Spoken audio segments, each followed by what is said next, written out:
Listo, profe. Bueno, profe, entonces el día de hoy vamos a hablar acerca de anatomía y biomecánica de la cadera.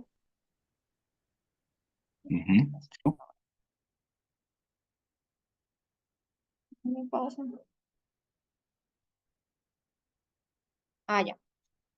Entonces, primero que todo, pues la cadera sabemos que es una articulación, que es una anartrosis, que es una articulación de coaptación, pero sobre todo que es una articulación que va a tener un movimiento que se conjuga pues en todos los planos que vamos a ver ahorita y que además de eso va a resistir o va a soportar todas las fuerzas eh, de compresión o las fuerzas de carga que tiene el cuerpo a las que se somete el cuerpo y sobre esas fuerzas va a realizar un movimiento contrario pues a lo que ocurre en otras articulaciones similares como son la articulación del hombro.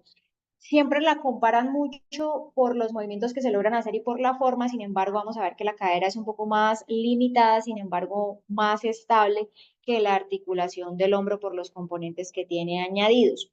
Vamos a ver que tiene un movimiento que va a ser circunferencial en general, pero que se puede dividir entre el eje transversal, el eje sagital y el eje vertical sobre el cual vamos a realizar rotación interna, externa, en el eje sagital la aducción y la abducción y la flexión y la extensión.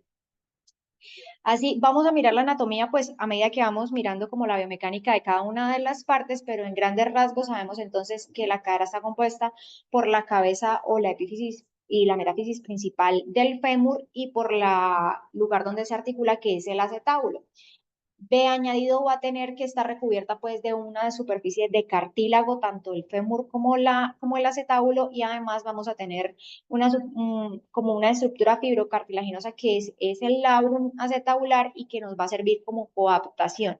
Añadidos vamos a tener la cápsula articular, los ligamentos y pues toda la superficie pues muscular que va a ayudar y va a generar un aporte importante para la estabilización de la cadera. Dentro de los músculos los vamos a ver incluso más adelante, pero es importante recalcar que tenemos los músculos flexores de la cadera, tenemos también los abductores, los rotadores externos, los rotadores internos y los extensores de la cadera. Muchos de ellos van a tener una función combinada, no solamente hacen una, sino que hacen las dos, y esto va a funcionar además como uno de los componentes de coaptación de la cadera. Dentro de la vascularización, el vaso más importante va a ser la circunfleja femoral medial. Para la cabeza propiamente dicho, hay una rama que viene de la arteria obturatriz, que es como la rama de la cabeza del fémur, que viene por el ligamento de la cabeza del fémur, o el ligamento redondo. Si bien refieren a algunas partes, pues, sobre todo en el libro de Kaplan, que es como más leí, que no era necesariamente el aporte más importante para la estabilidad de la cabeza, sí para dar algo de vascularización. La arteria femoral profunda pues va a ser la principal irrigación y de ella, como mencionaba, va a estar la rama ascendente de la femoral, la circunfleja femoral, sobre todo la rama medial, pero también tiene aporte de la rama lateral. En cuanto a los movimientos, profe, entonces vamos a comenzar con el movimiento de flexión. Va a tener varios valores dependiendo de cómo esté ubicada la rodilla. Entonces, si tenemos la rodilla flexionada, el movimiento puede ser mucho más grande que si la tenemos extendida y eso tiene que ver pues por toda la parte de los músculos que son biarticulares. La rodilla extendida la cadera extendida, perdón, puede flexionarse hasta 90 grados, mientras que la cadera flexionada puede llegar incluso hasta 120 grados. Hay otro componente importante y es si se realiza algún movimiento o no de la columna o de la raquis, porque esto puede también ayudar a aumentar el rango de movimiento, así como si se realiza de forma pasiva o activa, donde los movimientos vamos a ver que son mayores cuando son activos. Al igual que la flexión, la extensión también va a ser mayor si se realiza una extensión, si se realiza una extensión de la cadera con una flexión de la rodilla y dependiendo, pues algunos pacientes pueden llegar, o algunas personas sin ser patológico pueden llegar a tener un mayor grado de extensión, pero esto depende si realiza pues normalmente algún tipo de actividad como las bailarinas. Y estos movimientos, esto, van combinados también con algún grado de abducción de la cadera. Además, si se aumenta la lordosis, entonces también vamos a tener un mayor aumento pues de la extensión de la cadera. El otro movimiento que está presente es la abducción y con él hay que tener presente que cuando pasamos de cierto límite de movimiento, como se ve en la imagen 12 versus la imagen 13, ese movimiento de abducción no es que llegue a 90 grados, sino que hay una combinación con el movimiento de la columna que hace que pareciera o que si hiciéramos el eje con el miembro que está en apoyo se viera de 90 grados, pero no es un movimiento puro de la cadera de abducción porque pues ahí vamos a tener la limitación del componente óseo cuando se realiza la abducción de la cadera, pues por lo menos acá mencionado como la ceja acetabular. El otro movimiento es la aducción. Mencionaban pues que realmente no es un movimiento puro que se realice porque normalmente las extremidades están aducidas o en el eje pues del cuerpo. Sin embargo, se puede medir o sea, como una aducción o movimiento hacia la línea medial respecto a la pierna contralateral. Esta mencionaban que es una de las posiciones más inestables, sobre todo cuando se combina con una flexión de la cadera y una rotación interna, como cuando la paciente o las personas están sentadas con las piernas cruzadas. Decían que esto era pues una de las causas más frecuentes de luxación o más propensas a luxaciones, por ejemplo, cuando las personas iban en vehículos con las piernas cruzadas y tenían un movimiento pues con el parachoque. El movimiento de rotación interna y de rotación externa puede evaluarse de diferentes formas. Una de ellas es con los pacientes en decúbito prono y otras con los pacientes en decúbito supino. Los grados pueden variar cuando se realiza de una forma y de la otra. Lo importante es que se tenga como una eh, adecuada rango pues de referencia para saber si pues cuánto es el valor que estamos midiendo y saber que la rotación interna y la rotación externa puede estar ligada pues a la anteversión femoral y esto puede darnos algún grado de conocimiento si estamos ante alguna mala alineación de la extremidad, pues siempre se comienza a examinar por parte de la cadera. En cuanto al movimiento de circunducción, mencionaban pues que es un movimiento combinado de los tres ejes, sin embargo no es un movimiento simétrico. Entonces no tenemos el mismo rango de movimiento para todos los movimientos en todos los ejes. Por lo tanto, la que está abajo, que es la esfera de estrés, bueno, no recuerdo cómo se pronuncia, pero se encargaba justamente de ver cómo en cada rango de movimiento la amplitud iba a ser diferente y pues eso demostraba que realmente la cadera era diferente al hombro y a cualquier otra articulación similar y realmente pues es algo propio de su anatomía y de las limitaciones óseas que tiene y que protege a la misma cadera. En cuanto a la orientación de la cabeza del fémur, vamos a ver que la cabeza está orientada hacia superior, está orientada hacia anterior y está orientada hacia adentro con diferentes grados de angulación. Entonces, tenemos que el ángulo cervicodeficiario, pues lo conocemos de 125 grados. Hay una anteversión femoral normal que puede llegar a ser de 10 a 15 grados. Y todo esto va a ayudar a la coaptación o a la forma en la que va el acetábulo, porque el acetábulo tampoco tiene pues una forma de salida normal, sino que también va a tener una posición con unos grados de 20 a 30 grados en reclinación hacia anterior. Ah, bueno, otra cosa importante es que solamente 2/3 de la esfera de la cabeza del fémur van a estar dentro del acetábulo. Y también otra cosa importante es que el eje del fémur va diferente al eje mecánico de la extremidad, va a tener 5 a 10 grados de valgo y pues el eje mecánico va a estar dado por el centro de la cabeza o el centro de rotación hacia los cóndilos, diferente pues a lo que va a ser el eje del fémur, pero digamos que eso es algo que más allá de la cabeza es de la diálisis.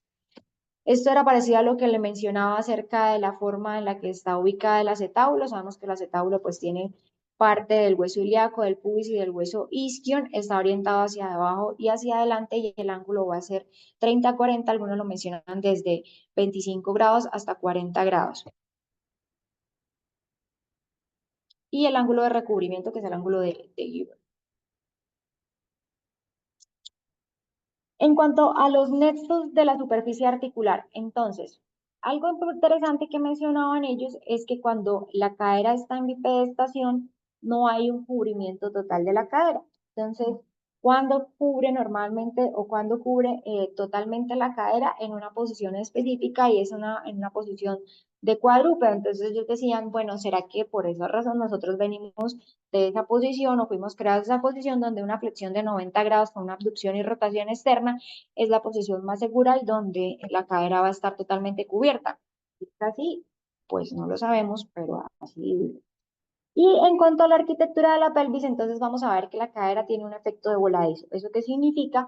Significa a grandes rasgos que todo el peso del cuerpo, sí, la gravedad y el soporte del peso viene como un voladizo. Sin embargo, esa fuerza se va a transmitir por el cuello y va a llegar hacia, hacia el eje pues del fémur. Eso lo vamos a ver más adelante, pero pues eso genera un brazo de palanca y por eso están estructuradas las líneas de tensión y las líneas de compresión de la cabeza del fémur proximal y del acetábulo.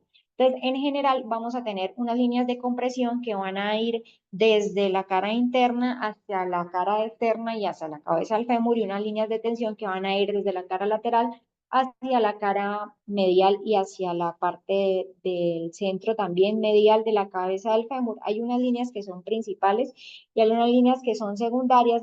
En el libro lo mencionan como el asa alciforme y el alce cefálico. Cuando uno revisa las clasificaciones de osteoporosis, pues las mencionan simplemente así como principales y secundarias, y van disminuyendo con el paso de la edad desde las secundarias hasta las principales, y pues es lo que nosotros conocemos como la osteoporosis. Hay un triángulo que se forma acá en la parte de la unión de estas tres, las líneas de compresión y la línea de tensión principal, y es la zona que generalmente es más fuerte. Se me va ahorita en estos momentos el nombre del triángulo, pero es este que se forma acá, contrario a la línea que es, El triángulo de pues, Ward. ese, profe, perdón, el triángulo de Ward.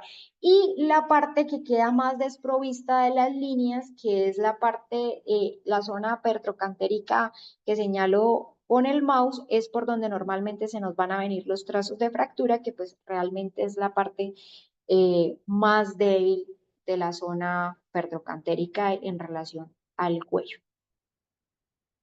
Esto ya lo mencioné. En cuanto a las trabéculas acroiliacas, ellas también, o la parte del acetábulo, ellas también tienen una forma, y el libro menciona que es como un anillo, como se ve en la imagen 48. Son varias, todas vienen, hay unas que vienen desde la articulación sacroiliaca y van a pasar hacia el isquion, otras que van a pasar hacia la rama púbica, y lo que generan, como le mencionaba, profe, es como la forma del anillo circular o un anillo que transmite toda la carga y que si bien baja hacia el fémur, pues hace que sea como resistente la parte del acetábulo y en general de toda la pelvis.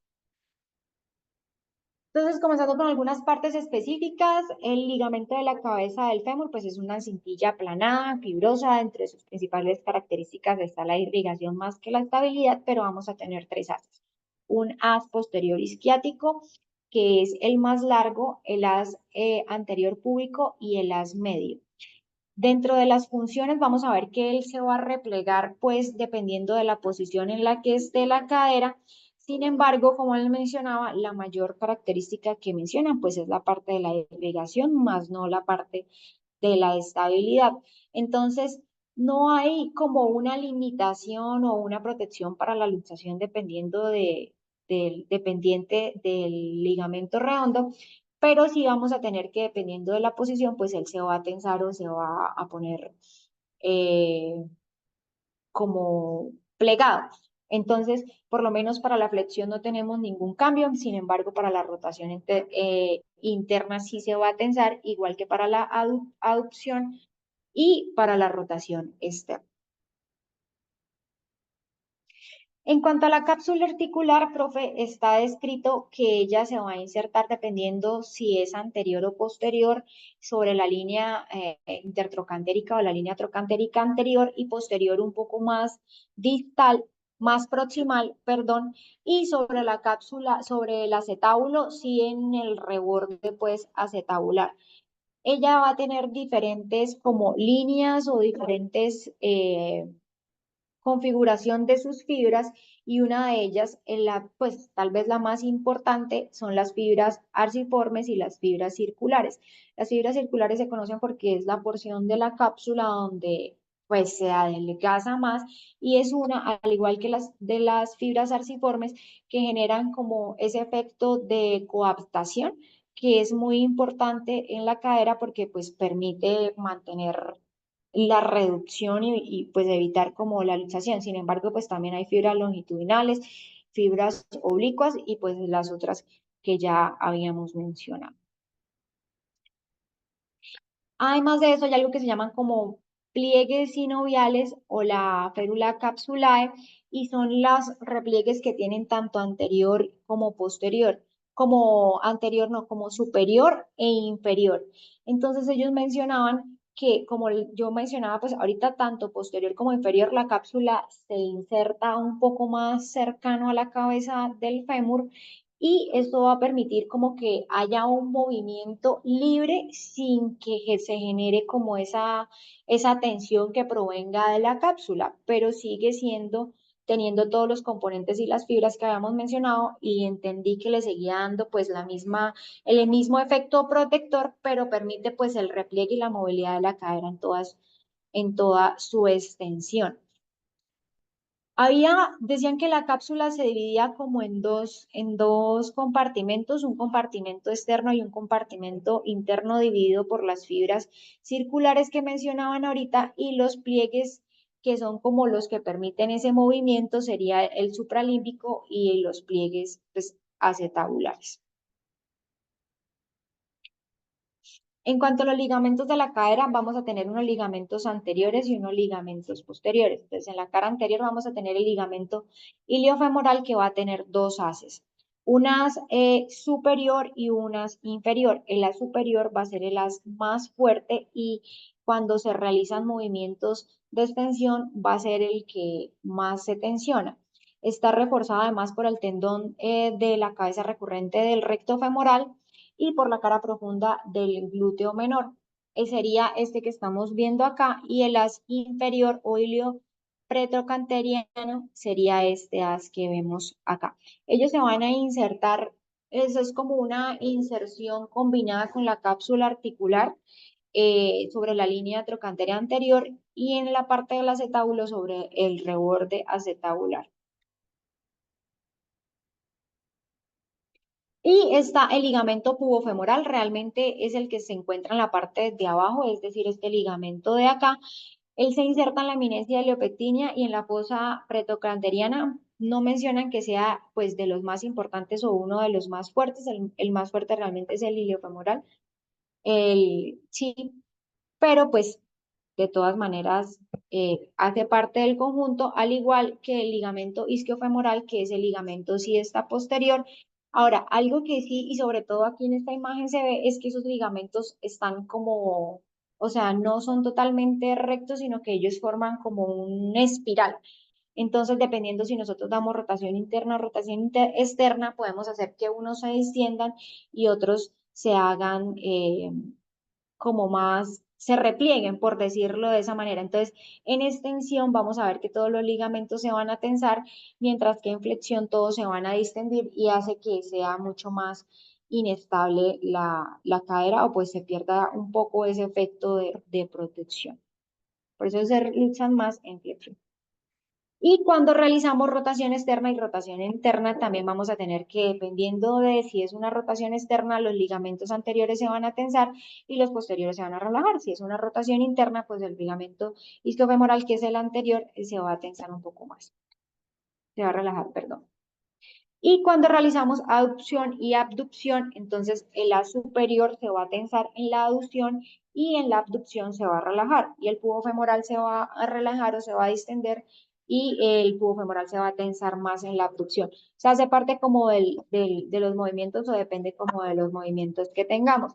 Ahora, los factores de coaptación, como ya los había mencionado, tenemos que uno muy importante es la cápsula articular y pues obviamente también ¿el qué? El rodete que realmente, ahí se me olvidó, el labrum. El labrum pues es uno muy importante porque todos ellos van a mantener una función de vacío sobre la cadera. Entonces ellos decían, si nosotros realizamos o pues el experimento que se había realizado y que ellos reportaban ahí, es que si uno llega y realiza como una punción sobre la cápsula articular, aun cuando tuviera los músculos y todo ahí protegiendo, o más que los músculos, la cápsula y todo protegiendo la cadera, se iba a ver que se distendía y como que perdía su efecto sobre la cadera. Mientras que si uno llegaba y quitaba los ligamentos y quitaba todo, pero dejaba la cápsula y dejaba esa parte o ese efecto de coaptación, la cadera no se iba a, al luxar por el efecto de gravedad. Entonces, es más o menos lo que ellos mencionan acá, que mientras haya ese efecto de vacío o ese efecto de, sí, de esa presión negativa adentro, pues la cadena no se tiene por qué luxar, contraria si uno realiza ese efecto o hace alguna función, pues eso es como más un experimento. Yo no creo que uno vaya a hacer eso, pero bueno. Y en cuanto a la parte de los músculos y los ligamentos, que realmente también es otra, hacen parte de la función de coaptación, los ligamentos son más fuertes anteriores que posteriores, como mencioné ahorita, pero los músculos van a ser más fuertes posteriores que anteriores, entonces hay una compensación entre los dos. En cuanto a la parte de los músculos, vamos a tener que hay como dos efectos, ¿sí? Entonces están los músculos que son horizontales y los músculos que son longitudinales. Y los longitudinales, pues ellos con el efecto y todo de la gravedad y de la tensión, pues van a tender a luxar la cadera, mientras que los músculos horizontales van a tender a proteger y si bien a dar movilidad, a evitar y a dar ese efecto, pues, digamos, como de coaptación. Realmente no es un efecto de coaptación, pero sí a mantener la cadera en su lugar. Ahora, ¿qué factores socios existen para la estabilidad? Entonces, uno de ellos es el ángulo cérvico-diaficiario. Entonces, ellos decían las caderas que son valgas son más frecuentes o más susceptibles a presentar luxaciones. Entonces, si yo tengo un ángulo cérvico-diaficiario normal, 20 grados es la primera imagen. Si yo tengo un ángulo que está aumentado, que sería la segunda imagen, yo tengo 140 grados. Y si a eso yo le doy una rotación interna o una aducción, a la cadera va a hacer que ese ángulo se triplique y esa rotación ya no va a ser solo de 20 grados, sino que va a ser el doble de lo que nosotros lo estuviéramos haciendo si fuese un ángulo cervicodeficiario de 20 grados, que sería lo normal. Entonces entiendo que eso hace que la cadera pues tenga un área de no cubrimiento mayor y una posibilidad de luxación mayor. Entonces en esos pacientes mencionaban pues que muchas veces, sobre todo cuando son displasias de la cadera, lo que se requiere hacer pues es llevarlas, mantenerlas en abducción y disminuir ese ángulo cervicodeficiario. Algo similar ocurre con la anteversión femoral. Entonces, si normalmente yo tengo una anteversión de 20 grados y paso esa anteversión a 40 grados y yo voy a rotar la cadera externamente, entonces ese efecto va a hacer que mucha mayor parte de la cabeza esté descubierta y sea mucho más susceptible a que se luxe, contrario a si yo tuviera pues una anteversión normal. En cuanto a la parte de los músculos, profe, voy a pasar así como un poco rápido porque son como muchos. Entonces, es importante saber que los músculos van a tener una función dependiendo del grado en el que se están haciendo y se van a dividir pues dependiendo de los ejes. Entonces, los músculos flexores son los que están ubicados anterior a el eje pues vertical y coronal, y ellos pues van a estar anterior. Entonces vamos a tener que los más importantes son el psoas ilíaco, el sartorio, el recto femoral, el tensor de la fascia lata, pero van a haber otros músculos que ejercen una función accesoria como el grácil, el pectíneo, el aductor largo, el glúteo mayor y el glúteo menor en sus fibras más anteriores. Ahora esos músculos no son específicos solamente de la flexión, sino que pueden realizar otros rangos de movimiento como la abducción, la rotación externa de la cadera. Dentro de los músculos extensores vamos a tener unos que se insertan superior y hay otros que se insertan inferior o que son incluso biarticulares como los isquiotibiales que tienen una movilidad también sobre la rodilla. Ahora, ¿qué pasa cuando nosotros hacemos una flexión de la cadera o hacemos una inclinación hacia adelante pues del tronco? Entonces lo que ellos referían es que si bien hay una fuerza que se está contrarrestando y el movimiento y la función de los músculos en todo el cuerpo es sinérgica, a medida que yo aumente la flexión de la cadera o de la pelvis hacia adelante, pues el centro de rotación se va a aumentar igualmente y yo voy a requerir mayor uso de músculos accesorios para lograr compensar ese centro de gravedad que se está basculando, a tal punto que yo puedo iniciar solamente con el uso de los isquiotibiales, pero puedo llegar a requerir una mayor función que pues me la puede dar por lo menos el glúteo mayor. Entonces, por eso es que usan tanto este tipo de cosas en la hipertrofia muscular y la gente que va al gym.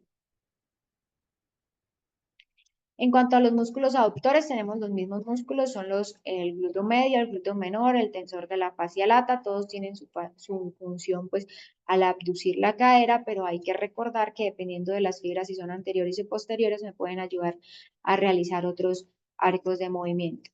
Ahora, cuando hablaban del equilibrio transversal de la pelvis, entonces hay que tener en cuenta como lo que es el eje de carga del cuerpo o el eje que se transmite del peso sobre el cuerpo. Entonces nosotros vamos a tener esa imagen, incluso la vamos a ver un poco más adelante, que es que la gravedad y el peso va a bajar por nuestra columna y se va a dividir en igual forma tanto en la cadera izquierda como en la cadera derecha. Esa transmisión de la fuerza se va a pasar igualmente pues por el cuello femoral, va a bajar el fémur y va a tener un brazo de palanca que se va a aumentar o se va a disminuir si nosotros realizamos una marcha y va a aumentar para un lado o para el otro. Entonces, los músculos que compensan, sabemos que el glúteo medio es uno de los mayores que compensa para lograr mantener ese brazo de palanca y evitar el colapso pues de la cadera contralateral. Yo creo que se ve mejor, un poco mejor en una imagen que tengo más adelante. Entonces, cuando está afectado, tenemos la marcha del tren del Lembour, donde la cadera que está en apoyo, pues es la cadera que está afectada, si hay un balanceo de la cadera contralateral. Entonces tenemos los músculos aductores de la cadera, tenemos toda la parte anterior y medial del miembro inferior o del muslo, está el aductor mayor, el grácil, semitendinoso, semimembranoso, la porción lateral del bíceps, el glúteo mayor incluso en alguna de sus porciones y pues digamos que ese movimiento es algo mucho más conocido.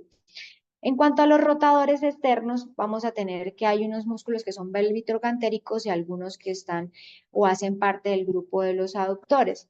Entonces, tenemos músculos que están propiamente en la cadera que además van a proteger y van a disminuir algunos, pues, digamos que es algo que uno lee mucho cuando estaba hablando de los abordajes, por ejemplo, para los abordajes posteriores.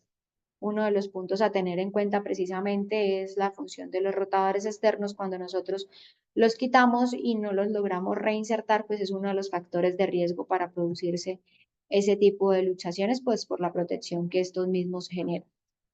Estas son más imágenes, estos son los rotadores internos, el glúteo medio y el glúteo menor. Ahora, dependiendo de si nosotros llevamos a una rotación interna máxima, muchos de esos músculos van a dejar de cumplir su función rotadora interna y eso se presenta porque cambian la posición respecto al eje que estamos evaluando. Entonces, si en el eje ya no van a estar anteriores, sino posteriores, por ejemplo, entonces cambia su función de rotador interno a rotador externo. Entonces, ahora tal vez esto es algo como de lo que más es más importante de esta charla y es el soporte bipodal o el soporte de la carga. Entonces tenemos un vector K que baja por toda la columna y que se va a dividir en dos vectores que van a bajar por ambas caderas y son iguales a ambos miembros inferiores, siendo la cadera pues un tipo de palanca uno que tiene una fuerza que viene medial que se transmite, una fuerza que va en reacción al piso, que va a ser lateral, y la palanca que va a estar en la mitad. Ahora, cuando nosotros hacemos apoyo de una sola extremidad, esa fuerza, ese punto o ese centro de gravedad ya no va a estar medial. Ese centro de gravedad va a estar más hacia la extremidad que no está en apoyo. Y eso lo que hace es aumentarnos el brazo de palanca. Y cuando yo aumento el brazo de palanca, pues realmente es más sencillo soportar la cadera contralateral. Ahora recordemos que cuando yo aumento ese brazo de palanca, tengo los músculos abductores y entre ellos, pues los glúteos y el tensor de la fascia lata que me están ayudando a sostener el cuerpo y a sostener el miembro contralateral cuando yo estoy realizando la marcha.